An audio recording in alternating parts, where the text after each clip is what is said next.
We live in a world that asks, "What do I get?" But the Bible asks a better question: "What can I give?" Jesus showed us that generosity isn't a transaction, it's worship. The early church lived it, giving joyfully, sacrificially, together. And when generosity flows from faith and gratitude, lives and communities are transformed. This new series invites us to a better way of living. Give more, live more. Okay, good morning po, Win Alabang. Good morning to each and every one of us, no? So, ilang tulog na lang, magpapasko na, no? Ha? Ay, hindi matutulog? Grabe. Siguro maraming orders.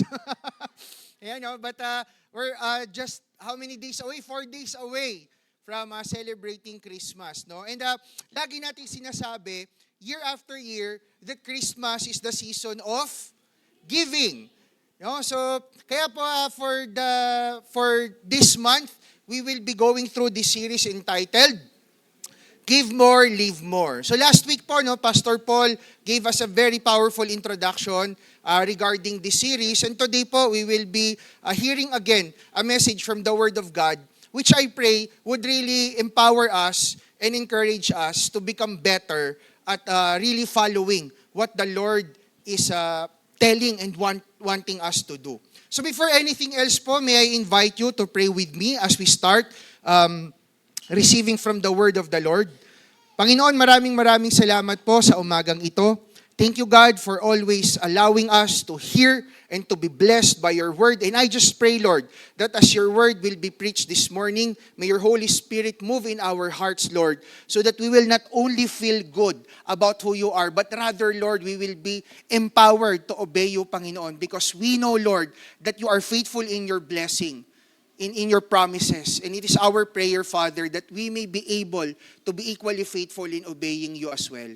Maraming salamat, Panginoon. May your children receive the treasure, the gifts of your word this morning. In Jesus' name we pray.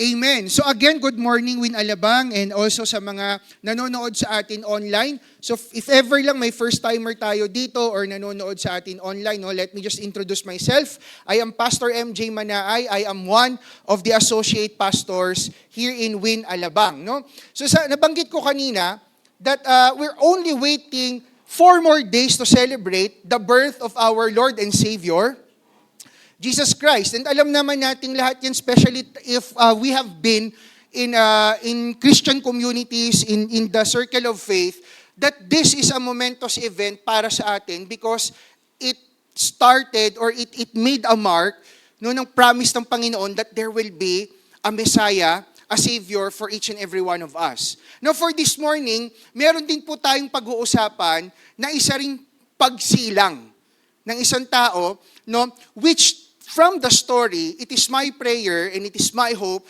that we will be able to get a very powerful principle when it comes to giving. So last week po si Pastor Paul shared with us, I'm not sure kung ita-term ko ba siya na psychology of giving or biochemistry of giving. No, kasi pag sinabi po nating biochemistry, yun yung mga nangyayari sa katawan natin na may kinalaman sa hormones, no, why we feel happy, why we feel sad. And last week, kung maaalala natin, Pastor Paul gave us an information that every time we give, yung katawan daw natin nagre-release ng, anong nire-release? Anong hormones? Ha? Ayun, no? Oxy. Anyway, wala namang quiz yan. No? Basta ang point, Pastor, masaya pag nagbibigay. O yun, di ba? But science also tells us na talagang when we are able to give, there is something in us that is being fired up, that is being edified. Amen po ba? Amen, no? Kaya lang, here is a question. Kung nakita niyo yung title doon sa pinost natin sa social media, here's the question. No? What if I don't have? Familiar po ba kayo dito sa, ano bang tawag dito? Sa saying na to? Pakibasa nga, 1, 2, 3, go. Ayan, familiar? Oh, we can't give what we don't have. Agree po ba kayo doon? Of course, di ba? Of course, we will agree with that, no? Kaya lang, let me just present to you my own personal insight with regards to this saying. Okay lang po ba? No? Kasi I believe, I am not really against this saying. Kaya lang, I think there are two point of views wherein we can look at it. On a positive note, pag sinabi natin we can't give what we don't have, of course, that is very practical. Tama po ba? Ikaw pag talagang wala ka nun, paano mo yun ibibigay? Tama? O, di ba? Ano pa? Of course, it's very logical. Di ba kung wala, di ba ano yung meron sa atin sa Tagalog? Kapag wala kang isinuksok, ayun. O kung wala yan dyan, wala talaga. Di ba?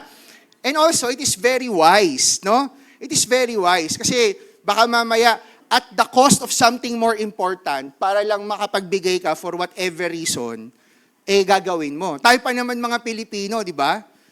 Ewan ko sa generation namin ha, kasi mukhang di na kami ganun eh. No? Yung talagang pag-birthday yan, utang, talagang no? Medyo ngayon, hindi na ganun. Sabi nga may mga nagsabi nga, 500 daw, okay na eh. Di ba? So, this is logical, practical, and wise. But, on the other hand, I believe this can also have or affect us negatively pagdating sa mindset natin. No? Kasi, when we say this, it could lead us into this thinking on focusing on having first. No? O bago ako magbigay, kailangan ako muna. Do you follow? Ano pa yung nakikita ko that could be a negative implication nito sa atin? It focuses on what is lacking. Do you follow? No, kasi pagka sinabi natin to, wala ako so hindi ko mabibigay. We are putting our minds doon sa pag-iisip na, wala Do you follow? Ayan, no? And also, it could lead us limiting ourselves for room for growth. Ito na lang talaga Ito na yan, pastor, wala na. Sagad na. Hindi ko naman kayo pwede pilitin na isagad nyo pa kung ayaw na. Do you follow? So, I'm just presenting this to you. Of course, may positive naman yan. Kaya lang, ingat lang din tayo. Kasi baka hindi natin namamalayan, tayo ay nalilid na towards the negative implication it might have sa atin po personally. Agree? Wala, no? It's a resounding silence. Anyway, no? I hope it made sense. No? So this is the question. Ang ganda na sinabi ni Pastor Paul last week. Wow, talagang if I am in the design of God, if I follow the Lord, I will be able to give. If I give, dahil nakafollow ako sa design ni God, I will have a good feeling about myself, sense of purpose, etc. But this is the question. If at the moment we are lacking, how can we give? Pastor, paano to pag wala talaga? Wala na ba akong pag-asa ma-experience yung oxytocin na yan? Pastor, ito talaga Do you agree? There are times and there are people. In fact, maybe there are some of you here that in the realities of our lives, hanggang ganito lang talaga sa ngayon ang meron. Do we follow? And we cannot deny that. We cannot ignore that. So how now are we going to resolve the call for us to be generous? How are we going to resolve the promise of God that if we will give, He will bless us, if at the moment, we are lacking? Do you follow? Paano yan, Pastor? So where do we stand now? Next question, ito.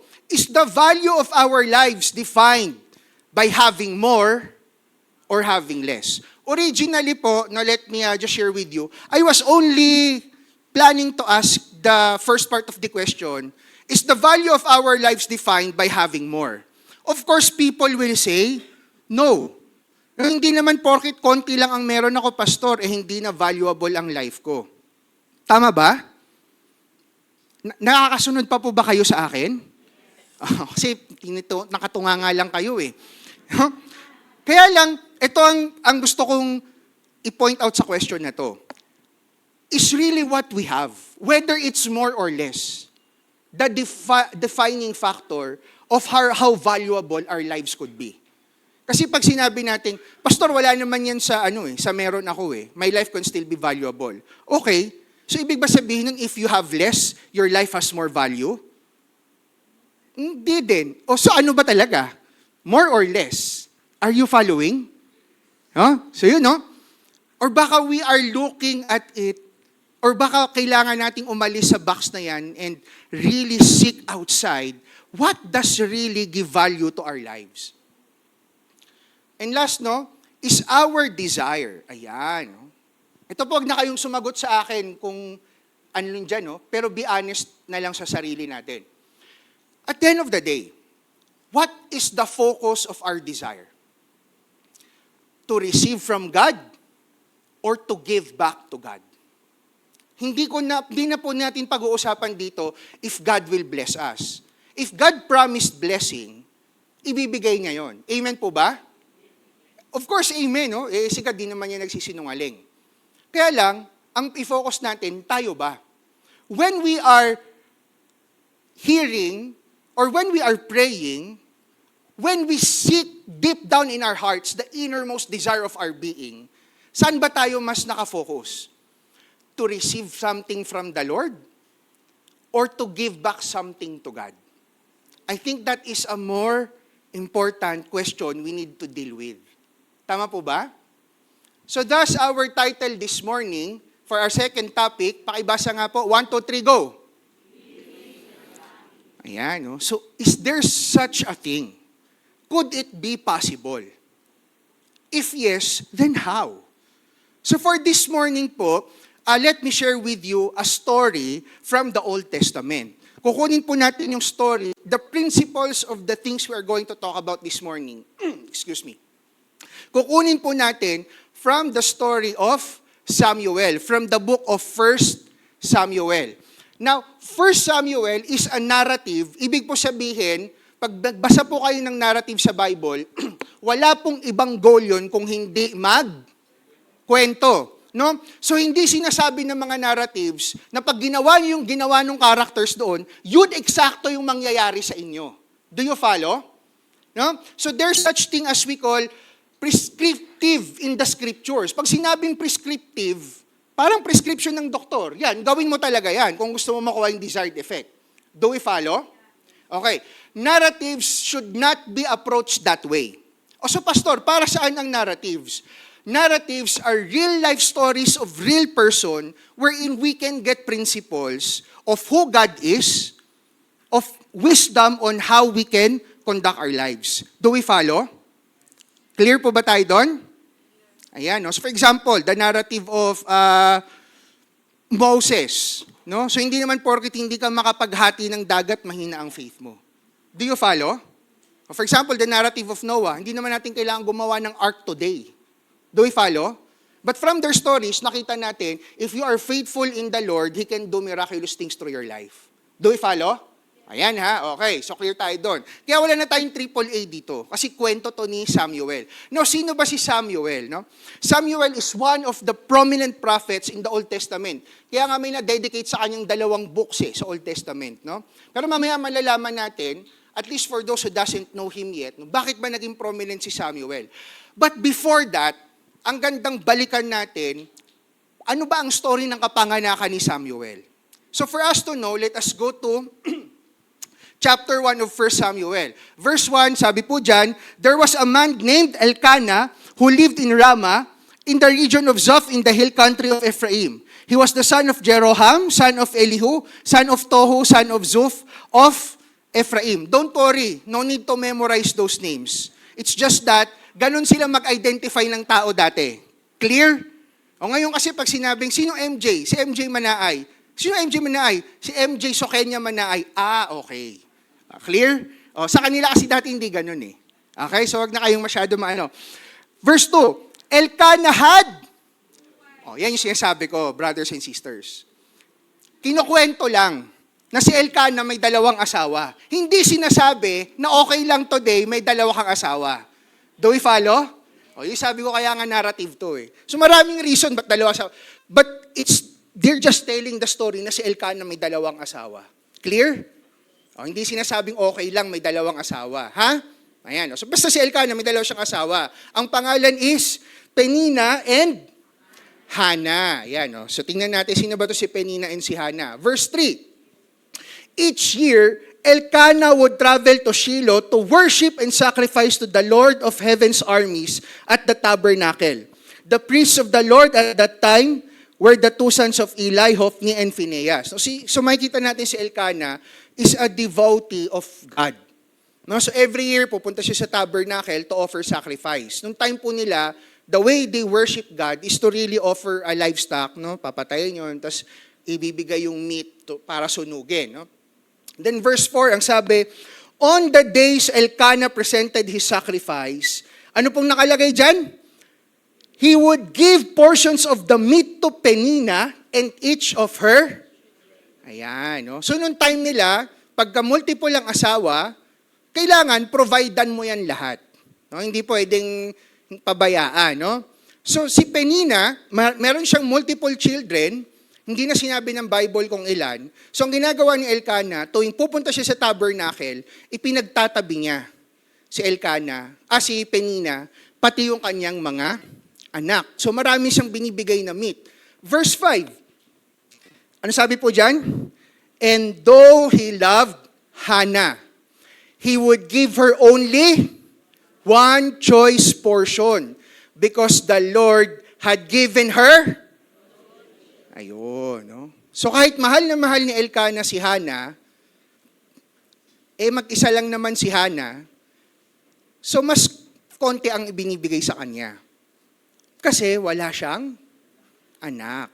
No? So parang kawawa naman. Wala nang ang anak, konti pa karne. No? Kawawa naman. Ito pa ang mas masaklap. Verse 6. Ayan. So Penina would taunt. Yung taunt parang niyayabangan. No? So Penina would taunt Hannah and make fun of her because the Lord had kept her from having. Imagine na lang natin yung bahay nila across lang. Tapos darating si Elkanah.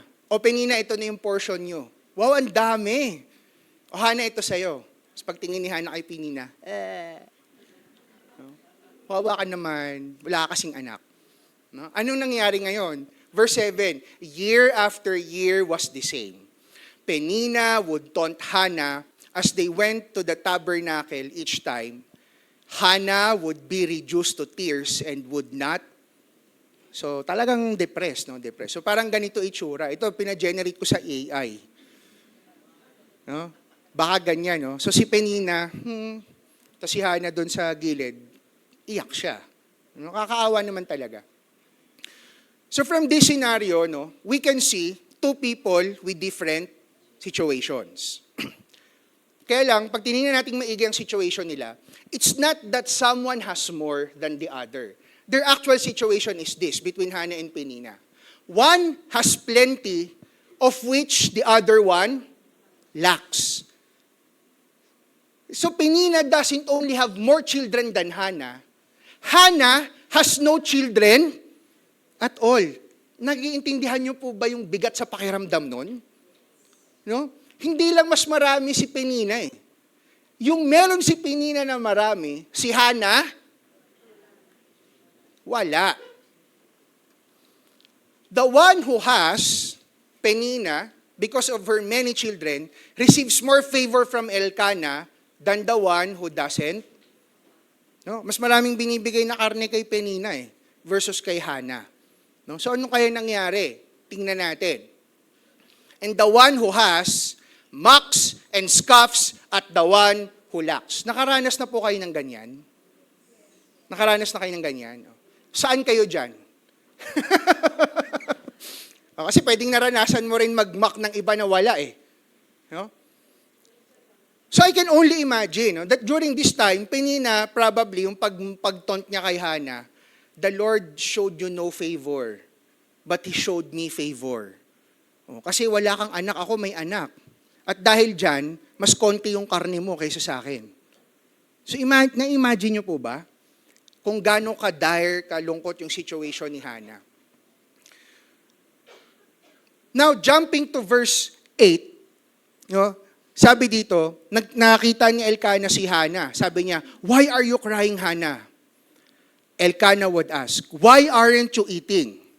Why be downhearted just because you have no children? Ano sabi ni Elkanah? You have me. Isn't that better than having 10 sons? Oh? Kung kayo si Hannah, ano mafe-feel nyo? Parang ganito, bakit ka nalulungkot na wala kang anak? Hindi pa ba ako sapat? Oh. Ilagay natin sa Christian context. Brother, sister, alam ko mahirap ang buhay, ba't ka nalulungkot? Hindi ba enough si Lord? Oo naman, enough. Pwede sabihin ni Hannah, of course, masaya ako na mahal mo ko. Pero hindi naman ako nalulungkot na hindi mo ako mahal eh. Do you follow? Okay. Yun, no? Actually, that's not the point of the preaching. But at least, no? But at least we can see how faithful the scripture is when telling stories. Eh talagang yan ang nafe-feel eh, di ba? Kung pwede tayo magsabi, grabe naman, napaka-insensitive ni Elkanah. Wala naman sigurong ill intent. The point is, ang problema ni Hannah, nalulungkot siya kasi wala siyang anak, no? So let's see, next verse. Actually, hindi siya sinagot ni Hannah. Ang sabi lang dito, once after a sacrificial meal at Shiloh, Hannah got up and went to pray. Now Eli, the priest, was sitting at his customary place beside the entrance of tabernacle. Verse 10, Hannah was in deep anguish, crying bitterly as she prayed to the Lord. Talagang nagluluksa si Hannah. Gusto ko lang dwell ng konti po dito sa verse 10, just to encourage us. Whenever we go to God to pray, ito shinare ko po sa YA. By the way, forgive me for coming in late. Kasi po, nag-retreat yung YA, nasa Tanay Rizal sila eh. So galing po kami doon kagabi, I shared the word, then went back home. 2 a.m. na siguro ako nakabalik. Sabi ko sa kanila, if you read the Bible faithfully, the stories, especially the Psalms, wala namang sinasabi sa Bible na pagpupunta tayo to pray to the Lord, dapat lagi tayong good mood. Or else di niya tayo pakikinggan. No? Walang sinasabing ganon. Actually, sinasabi sa Scripture, ano man yung status ng heart natin, may we be joyful or in anguish, we can come before the Lord. The important thing here, brothers and sisters, is in whatever season of our lives we are at, that we come before the Lord. So agad dito sa verse 10, in deep anguish, crying bitterly, Hannah prayed to the Lord. And she made this vow, sabi niya, O Lord of heavens of armies, if you will look upon my sorrow and answer my prayer and give me a son, then I will give him back to you. He will be yours for his entire lifetime. And as a sign that he's been dedicated to the Lord, his hair will never cut. Sabi ni Hannah, Lord, bigyan mo ako ng anak, and I promise you, I will give him back to you. Okay. As she was praying to the Lord, Eli watched her. Seeing her lips moving but hearing no sound, he thought she had been, yan. O kaya pag sa night of prayer po, may nakikita kayong nagsosolo at may ginagawa, hayaan nyo lang. Baka may dinidili sa Lord yan. But kidding aside. Sabi ng next, must you come here drunk? He demanded. Sabi ni Hannah, oh no sir, she replied. I haven't been drinking wine or anything stronger, but I am very discouraged and I was pouring out my heart to the Lord. Sabi ni Eli, si Hannah pa rin pala to. Don't think I am a wicked woman, for I have been praying out of great anguish and sorrow. Sabi ni Eli, in that case, sabi niya, go in peace and may the Lord of Israel grant the request you have asked of Him.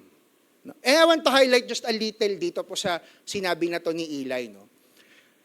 Kasi Eli did not need to know further. At ang gusto ko ring makita natin dito, that I really appreciated sa ginawa ni Eli. Eli did not make any false promises. Hindi sinabi ni Eli, ganun ba? Sige, pag-pray mo, ibibigay ni God yan. No. Eli just empathized with Hannah. Sabi niya, ganun ba? O sige, I also pray for you. Sana nga pagbigyan ni God to relieve your anguish. Do you follow? Okay. Next, ang sabi, "Oh, thank you, sir," she exclaimed. Then she went back and began to eat again, and she was no longer sad. So naging okay na siya kasi naibuhos siya na sa Panginoon, and then there was someone, who empathized with her. Okay na siya. Now, here is something I want us to think about. At times, what stops us from giving back to God is not what we lack materially. Rather, what stops us from giving back to God at times is the lack of enough desire to truly give back to Him. Sometimes, mga kapatid, it's not the lack of what we have that really stops us from giving back to God. Sometimes, it's the lack of us really wanting to give something back to the Lord. Paano natin nasabi yan? Balikan lang natin tong verse 11. Sabi dyan, she made a vow, "O Lord of heaven armies, if you will look upon my sorrow and answer my prayer and give me a son," anong sabi ni Hannah? "Then I will give him back to you." Kaya ko po binild up kung gaano ka-sorrowful yung naging sitwasyon ni Hannah. Kasi there could have been so many motivations Hannah had. Pwede niyang sinabi kay God, "Lord, bigyan mo ako ng anak para hindi na ako kutsain ni Penina." Tama? "Lord, bigyan mo naman ako ng anak kasi parang mas mabait naman ako kay Penina, pero ba't siya ang dami niyang anak? Bigyan mo rin ako." Or baka sabihin ni Hannah, "Lord, bigyan mo rin ako ng anak para marami rin akong makuhang meat, ham, kasi magpapasko na." No? But kidding aside, ano yung naging motivation ni Hannah? "Lord, please bigyan mo ako nito. And if you give this to me, I promise you, I will give it back to you." So mga kapatid, makikita natin from the situation of Hannah, hindi pa nabibigay ni God. Sa heart niya, gusto na niya yung ibalik to glorify the Lord. Do you follow? Pwede natin sabihin, "Pastor, baka sinabi lang niyan para ibigay ni God." Minsan kasi ako ganun eh. Ako na lang hindi ko na kayo idadamay. Na para bang password. "Lord, bigay mo lang to sa akin. Promise, bibigay ko to sa'yo, Lord." Bibigay ko. Gets niyo? Na as if hindi alam ni God. Pero we will see from the story kung gaano kaseryoso si Hannah dyan. But the point here is this. What I saw is this. Hannah could have said, "Lord, wala ka naman binibigay na anak sa akin eh. So hanggang ganito lang ang ibibalik ko sa iyo. Hindi pa nga ako nabigyan ng karne. Lagi tayong bumabalik doon sa ham. But the point here is this, mga kapatid. In the time when Hannah was lacking, in her sorrow and in her anguish, he came before the Lord. And when she asked, ano yung lumabas sa totoong desire ng heart niya? That she could give something back to God. Amen?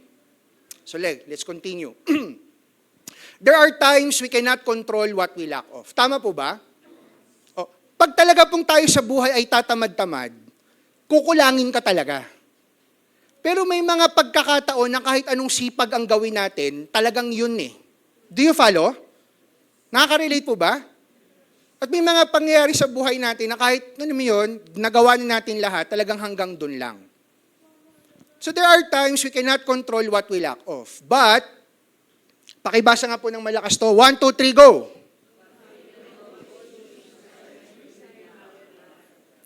Yan control natin yan. May mga pangyayari po sa buhay natin that seems like it's limiting us. Hanggang dito lang talaga. Pero ito, mga kapatid, pwede natin itong desisyonan palagi. To desire, to give back to God. Now, I just want to go back a little bit kay Penina and kay Hannah. Si Penina is someone na pinagpala ng maraming anak. Pero makikita natin sa life ni Penina, there is absolutely nothing in her, at least as far as the story is saying to us, there's absolutely nothing in her to praise and to give back to God what she has been blessed. Tama po ba? In fact, ginamit pa yun ni Penina para magyabang. O kaya, mga kapatid, hindi ko po sinasabing masama ang makareceive ng maraming blessing. Ang sinasabi ko, si Penina, gaya ko, minsan pag pinagpapala, hindi naman talaga desire to give back to God. Ang focus is, Lord, di ba nothing's impossible with you? Asa na? Do you follow? Do you follow? Pero si Hannah ganito, Lord, walang imposible sa'yo eh. Tulungan mo ko because I want to give back something to you. Do you follow? Ayun. We can always choose to desire that, mga kapatid. Let's continue the story. Now, the entire family got up early the next morning and went to worship the Lord once more. Then they returned home to Ramah. When Elkanah slept with Hannah, the Lord remembered her plea. Okay, may kaklarify lang akong konti dito. When the narrative said, the Lord remembered her plea, hindi ganito yon. Walang magawa si God. Tapos nakita niya, si Hannah at si Elkanah, sabi ni God, o nga pala. O, hindi ganon yun, ha? Hindi ganon, no? Hindi ganon, no? Ibig lang sabihin nun, tumatak kay God yung prayer ni Hannah. Clear? O, hindi yun yung parang walang ginagawa si God. Shucks, o nga pala. O, hindi ganon, ha? And the Lord remembered her plea. Ano sabi sa verse 20? And in due time, hindi na sinabi kung gaano katagal, but in due time, kinabukasan na agad, no? Malupit si Elkanah. Verse 20, and in due time, she gave birth to a son. She named him Samuel, for she said, I asked the Lord for him. Okay, here's the scenario. The Lord remembered Hannah. Now, tingnan natin if Hannah remembered her prayer to the Lord. Next verse. When the child was weaned, ibig sabihin po ng weaned, di na kailangang ipa-breastfeed. Okay, so okay na. Kaya na niya kumain mag-isa. When the child was weaned, Hannah took him to the tabernacle in Shiloh. They brought along a 3-year-old bull for the sacrifice and a basket of flour and some wine. After sacrificing the bull, they brought the boy to Eli. Ano sabi sa verse 26? Sir, do you remember me? Hannah asked. I am the very woman who stood here several years ago praying to the Lord. I asked the Lord to give me this boy and He has granted my request. Ano yung verse 28? Now, I am giving him to the Lord. When Hannah said this, ibig sabihin, okay, so wala na, I'm giving up my rights for my son. Wala na siya sa poder ko, dyan na siya sa templo para magamit ang Panginoon. No? And he will belong to the Lord his whole life. Mga kapatid, no? Lalo na po sa may mga anak na. Ang hirap nito. Tama? Pinag-pray mo yan eh. Tapos nung sabihin mo, sabi mo kasi Hannah, ibalik eh. But the point is this, no? Hannah could have, not push through with her commitment. Tama? Pero makikita natin, right from the get-go, Hannah was really serious. I don't think this was easy. No? After mong alagaan, pagpalagay mo ngayon, no? Gabi-gabi pinapalitan mo ng diaper yan. Diba? Kada iyak niyan, patatahanin mo yan. Tapos cute na cute ka pag tumawa. Biglang dumating yung time, okay, bye-bye na. Wala na, bye-bye, bata pa. No?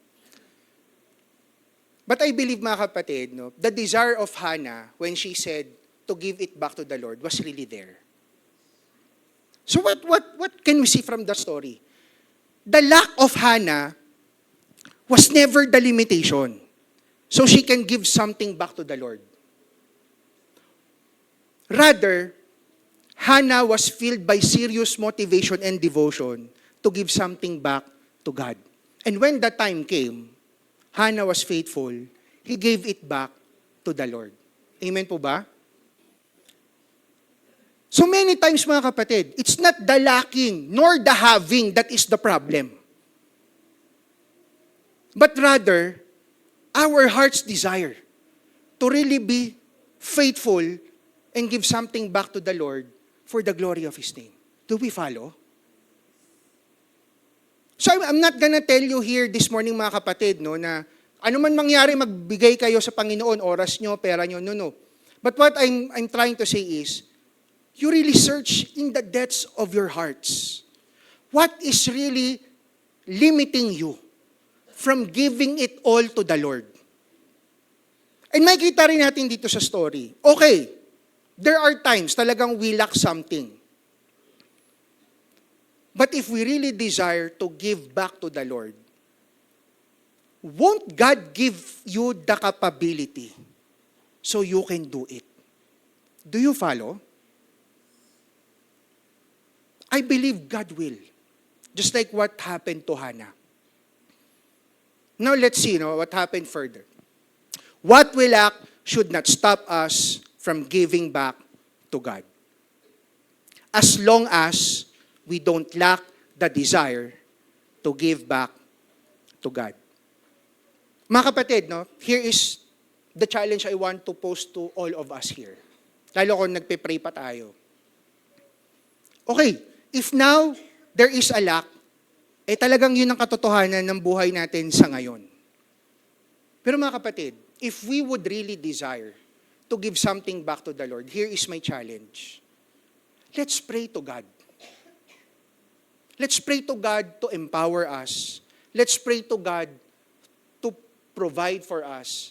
Let's pray to God to sustain us so we can give back to Him. Do you follow? So that is how we can give in the times we are lacking. It may not be today, it may not be tomorrow. But surely a day could come that you will be able to give something back to the Lord, even if you are lacking right now. The more pressing matter we have to deal in our hearts is this. Do we really desire to give something back to the Lord? Do you follow? Okay, let's continue. Now each year his mother, sa chapter 2 na tayo, Now each year his mother, si Hannah, make a small coat for him and brought it to him when she came with her husband for the sacrifice.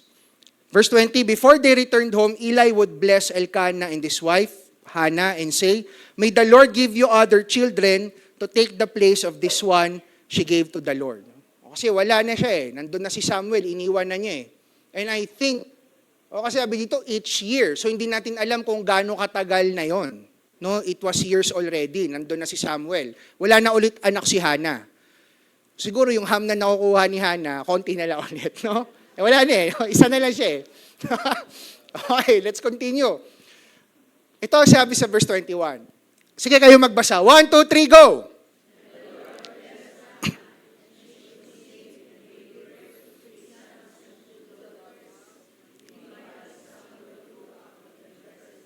Grabe. Yung 3 sons and 2 daughters, hindi sabay-sabay lumabas yun, Okay, sinortcut na lang nung nagnanarrate. Basta nagkaroon pa siya ng mas maraming anak. Imagine that. It may not be instant. It may not be, boom, may eglim agad. Okay, boom, okay na, But here is the principle we can get from here. The Lord is serious in helping us to live the life He wants us to live. Amen? He is very serious. The question is, are we serious? Now, if we are serious, then the Lord is also serious in blessing us with more so we can do more. Do we follow?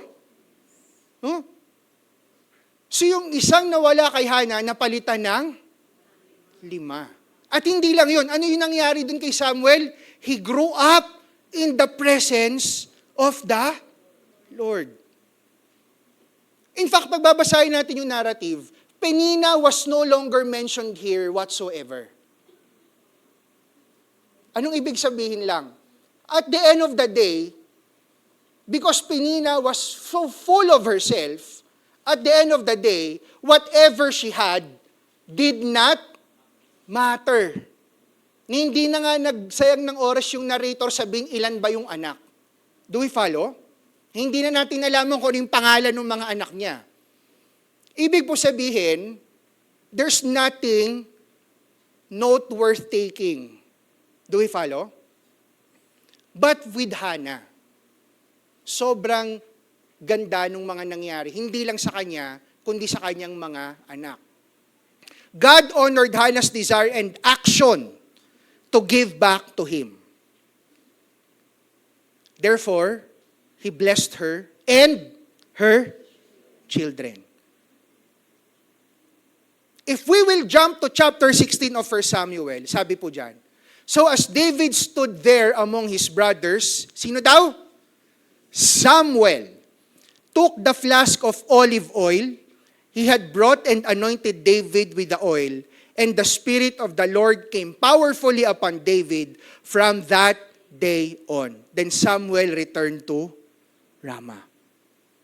The blessing God gave Hannah, which Hannah used to give back to the Lord, ano po nangyari? The same child, when he grew older, was used by God to anoint the future best king of Israel. God honored Hannah's desire and action to give back to him.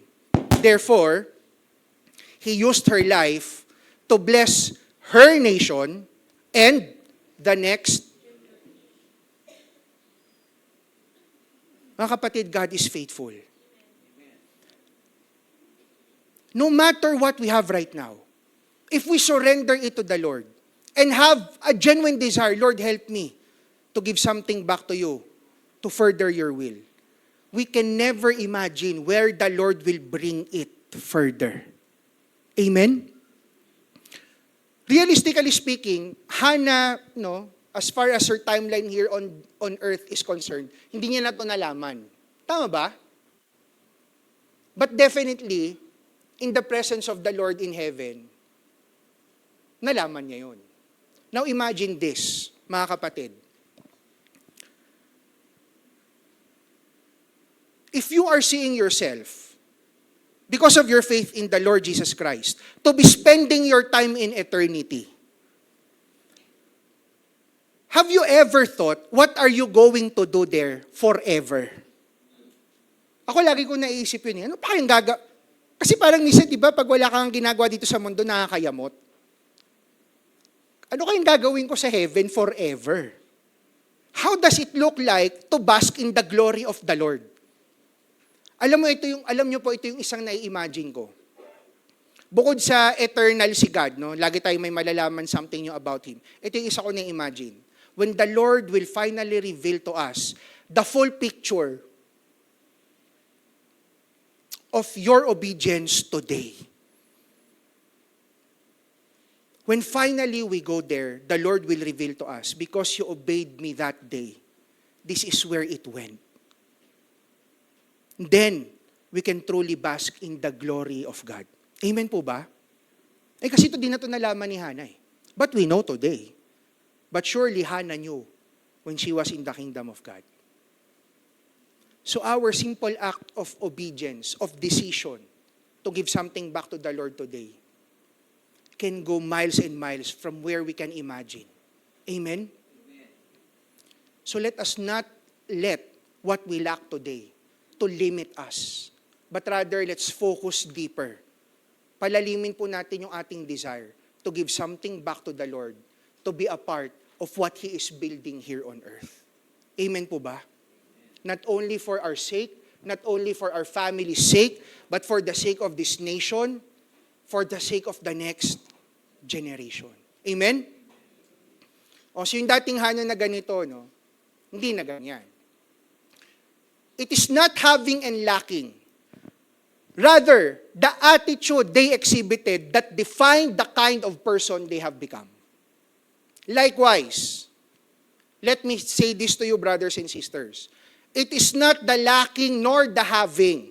Rather, our desire and action to give back to God that will define the kind of person we will become. If we will be a person of great purpose, a person of great impact. Here's the question. Are we driven to be blessed, or are we driven to be a blessing? For every provision of the Lord, there is a purpose. If we are not aligned to the purpose of God, what therefore is the provision for? Amen? At si God hindi yan madamot. When He provides you, so you can do His will, mga kapatid, nakita na natin yan time and time again, you too will enjoy it. You will enjoy the Lord, you will enjoy the fruits of His blessing. But more than that, you will be able to live a full and meaningful life. Being blessed is good. Oo naman. But being a blessing causes our lives to have meaning. It is my prayer and hope that here in Win Alabang, as we expect the Lord to bless us, deep down in our hearts, our innermost desire is to be an instrument of His blessing. Because that is where the meaning of our lives can go full circle. Amen po ba? I won't deny, some of us here may be lacking something today. But that's my challenge. Ask God. Pray to the Lord. If you believe, no, especially if God is telling you to give something, to do something, tapos tingin mo kulang, then you ask the Lord. Amen? Ang tanong lang naman gusto ba talaga natin to give something back to God? Amen? Sabi sa 2 Corinthians chapter 9, you must each decide in your heart how much to give, and don't give reluctantly or in response to pressure, for God loves a person who gives cheerfully. Sabi sa verse 8, pakibasa po, 1, 2, 3, go!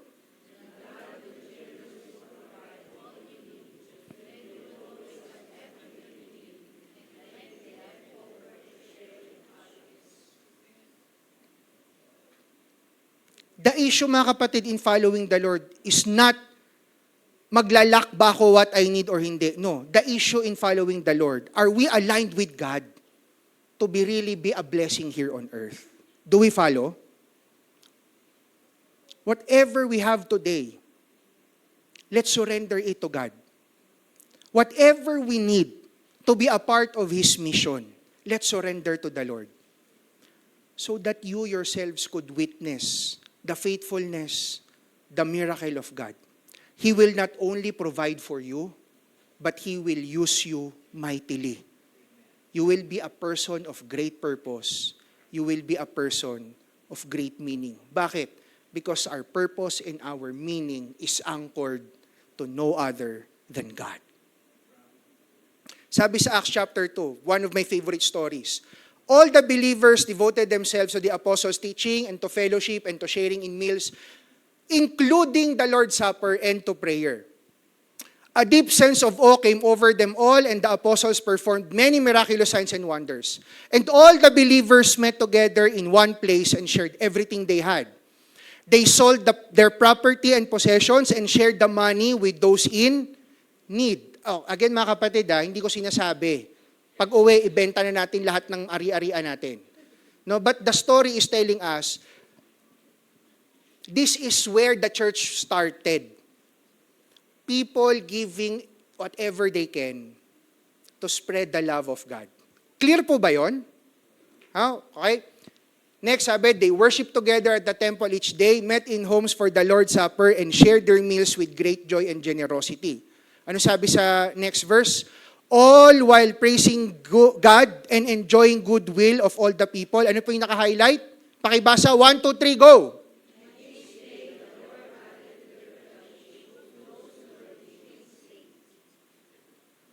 Isn't that where our church is trying to go?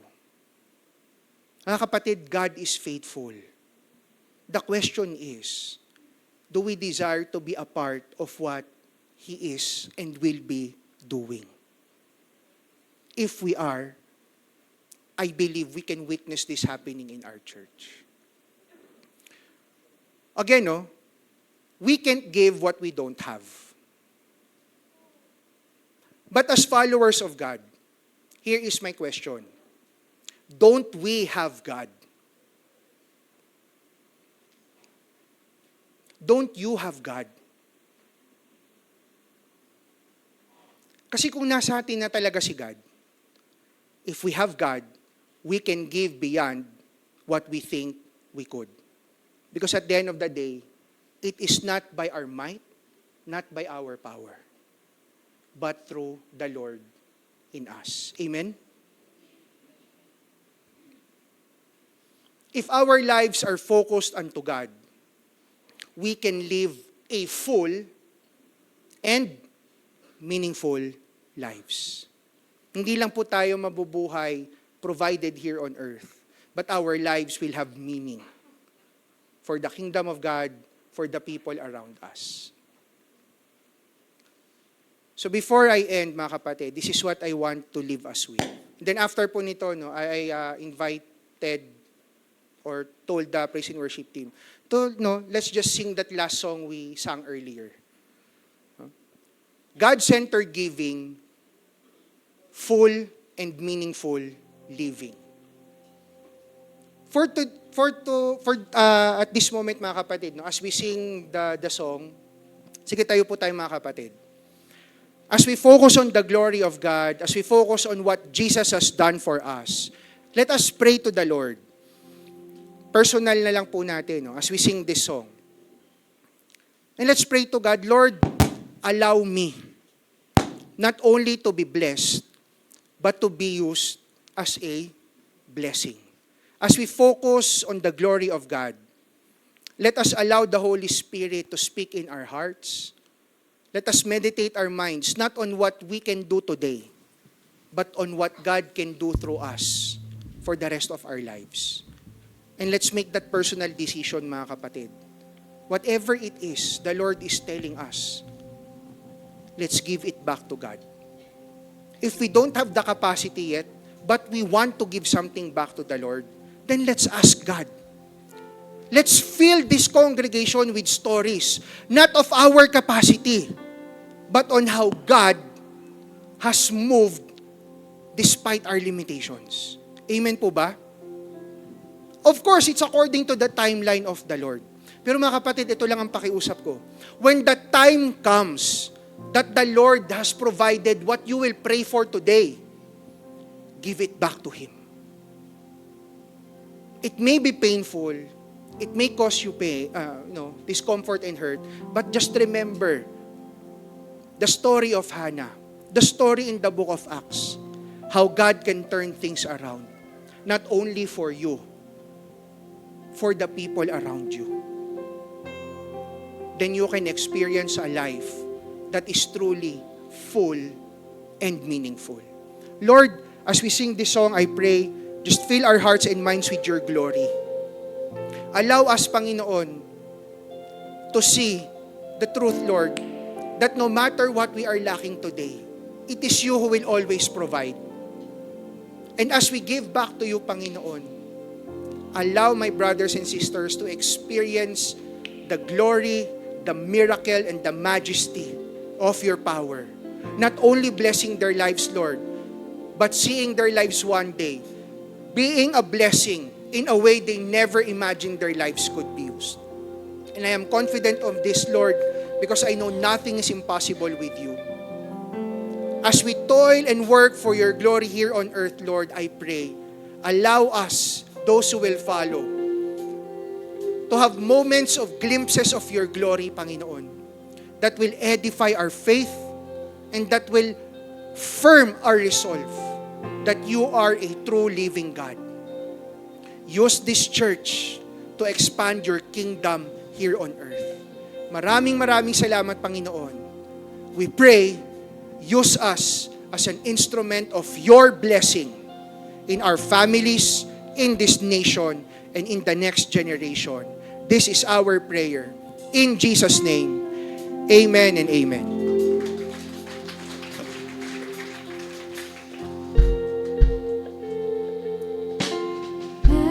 Majesty, royalty in a manger.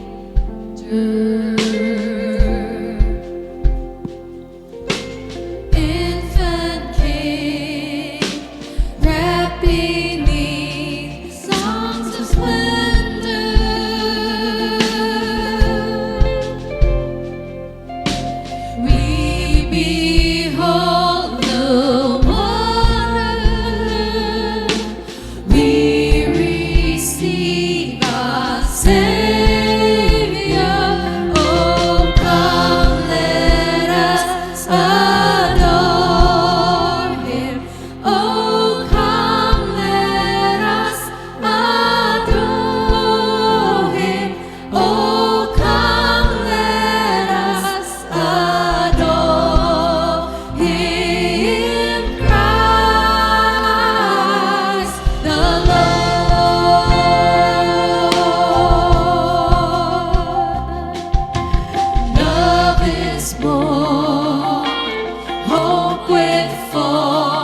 heaven's promise.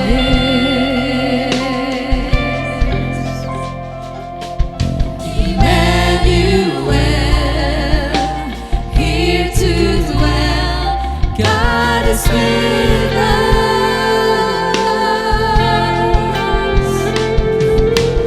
We behold the wonder, and we receive our Savior.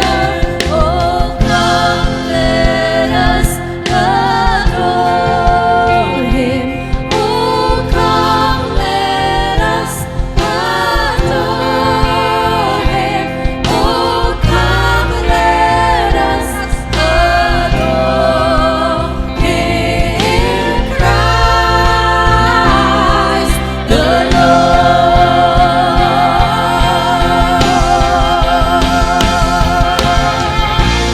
We give you honor, power and praise, worthy forever, Jesus our Savior.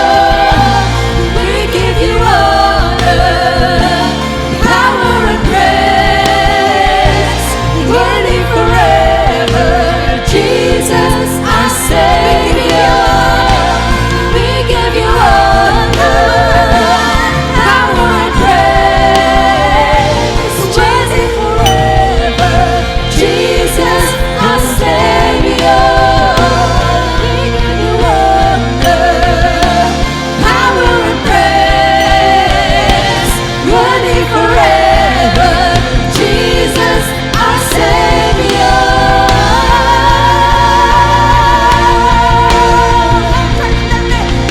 We give you all the glory. We give you all the glory. We give you all the glory, Christ the Lord. We'll praise your name for Jesus. We'll praise your name forever. We'll praise your name forever. Christ the Lord. Let us adore Him. Oh, come, let us adore Him. Oh, come, let us adore Him, Christ the Lord.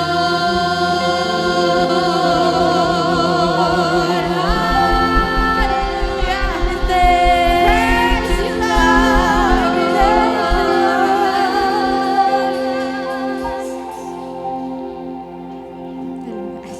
As we move on to the next part of this program, let's just maintain that attitude of worship as we pray for our tithes and offerings.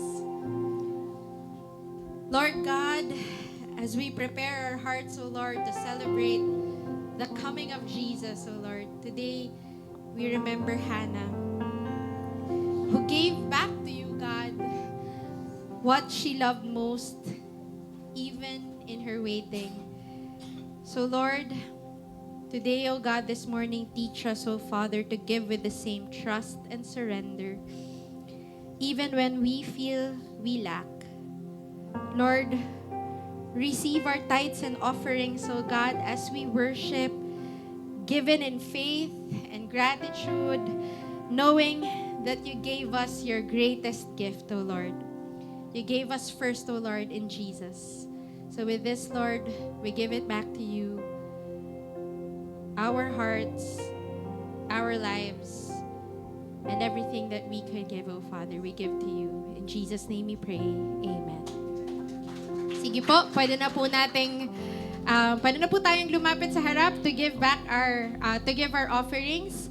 We also invite everyone to also drop their prayer requests and their answered prayers. We would love to hear the answered prayers and how God has blessed you in your lives. And also, we would also love to pray for you and your desires and your prayer requests.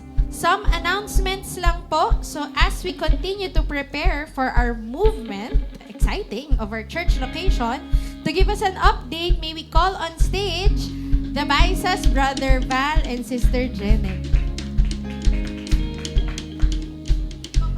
Good. Hello. Meron po ba? Okay. Good morning po. So again, I'm Jenny Baisa and I'm with... Val. So praise report lang po, no? So we're coming from Project Nehemiah and we just want to update everybody with what we've been receiving, no? For our SOS. Natandaan po ba yung SOS? Ano po ulit yung SOS? Ala, patay. SOS, Saving of Souls. Ito po yung ating pledging program na ginagawa ngayon in support po, no, of our transfer. So, praise report. From 2 weeks ago, we launched. So, December 7 po yun. Nag-launch kami ng SOS. First, so after 1 week, no, with Pastor Paul, naalala po ba ilan yung pledges na na-receive from last week? 32 po. 32 yung first commitment forms na na-receive natin. As of today po, no, we have 43 commitment forms collected. Actually po, from December 7, we prepared